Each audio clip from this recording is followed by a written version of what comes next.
Today I wanted to talk a little bit about how to be of service to others without getting drained or just being used and abused or things like that. So I was listening. Okay, let me tell you what I typed into Perplexity. I said, today I'm listening to a review, just a little bit of the autobiography of Yogi. And it made me think about talking about today is how do you be of service to others while not getting overwhelmed, not getting tired, not being used nor abused. You know, similar to like in the workplace, you will get jobs or you will fall into jobs because of your personality, because of the walk of life that you have lived. You know, like me, I enjoyed my job just so much, and working for active duty soldiers and veterans and their family members throughout the years. And eventually it was time for me to want to do something for myself. And just thinking about, you know, listening to that, him talk about the book, the autobiography of Yogi, and he's on that topic. And I was like, that's something good to decipher and know the difference, because you know, like me, being a retired military spouse, a retired government worker, looking to go into the community to do my work with my two businesses, you know, the Hub and the other one. And I don't know. That's where I'm at today, and that's where I ended it. So they came back and said, yes, you can be deeply of service and still protect your energy, body, and spirit if you treat being helpful as a relationship with yourself first. That would be interesting for me to read about, me personally, and others second, instead of a role you get trapped in. So here it says below is a way to decipher that difference, so you can move from federal service to community work, your hub, and blah, blah, blah, blah, without getting overwhelmed, used, or resentful. It says service versus self-sacrifice. People with your background, military spouse, federal caregiver type roles, community-minded, often slide from service into self-sacrifice without noticing. Service is grounded in choice and mutual respect. I'm choosing to offer my skills here in this way for this amount of time. That's service. Self-sacrifice is grounded in obligation and depletion. I have to hold all this together or people will suffer and it will be my fault. And then they give a simply daily check-in question. Does this feel like a loving choice or like I'm abandoning myself? If it feels like abandonment, that's a cue to adjust boundaries or a scale back. Go ahead and scale back. Then they talk about the oxygen mask principle. Every serious caregiver field now teaches some version of putting your own oxygen mask on first. For example, your sleep, your food, movement, spiritual practices, and creative time, they're not optional. They are infrastructure that allows you to be of service to others. Giving when you're depleted eventually turns into, you start feeling resentment, you start getting those health problems, you know, those headaches, or just flat out burnout. And then you can't show up for the soldiers or the veterans or their family members or your co-workers or the audience or your future co-working community.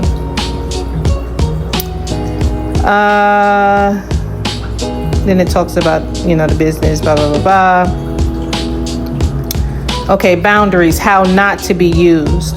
A lot of compassionate people think boundaries are selfish. In reality, they are what makes sustainable service possible. Decide what your role is. in each space.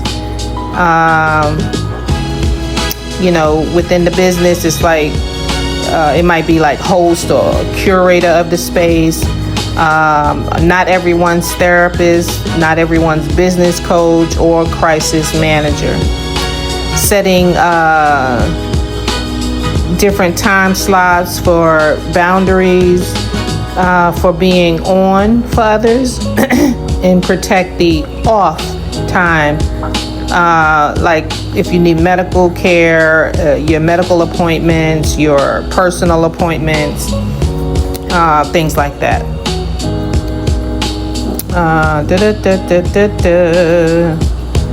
Emotional boundaries, you can witness pain and with compassion without owning or fixing it. I read that before. Helpers who practice stream rather than contain the suffering of others stay more grounded. They let others' pain pass around them while staying rooted instead of absorbing. And I think I've talked about this before, how I notice like certain, you could have social workers or this and that. And of course, I'm sure, I don't know because I didn't go to school for those fields, but they train them this. And some of them take it literally and treat people. You could feel their personality and their everyday behaviors coming off to the people that they take care of as nasty. So, when you set those boundaries, it's like, I don't know, everybody's different, how they do it and stuff like that, and how others receive it. But you can say things like, I care about you, I'm here in this way. I'm not able to do that part. And I've been in situations where I had to put my feet down and say no, but I explain it to people without an attitude, where they walk away and they understand, without that nasty shove, where you push them off, like, get the fuck out of my face type deal, like for real. You can feel that and see that in certain parts of people's positions in the hospitals and things like that. Balance in relationships. One strong protective principle is keeping some balance between giving and receiving. What one psychiatrist calls maintaining a quid pro quo.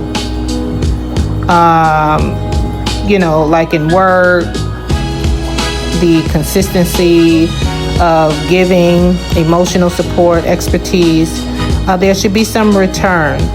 Money, respect, collaboration, learning, or genuine appreciation in the workplace. In community spaces, building systems where people contribute, co-creating events, paying for the services that you're offering, helping with cleanup or programming, so you're not the sole engine. Okay, I get that. If a relationship or project is all give, no receive over time, red flag. Let your service match your passions. So burnout comes from serving in ways that fight your natural gifts or interests.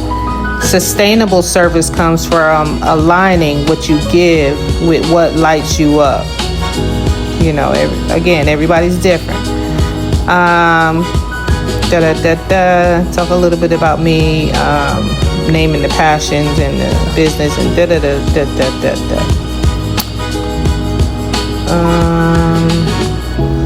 I'm seeing if anything else interesting that catches my eye. Nope. But I just wanted to talk about that and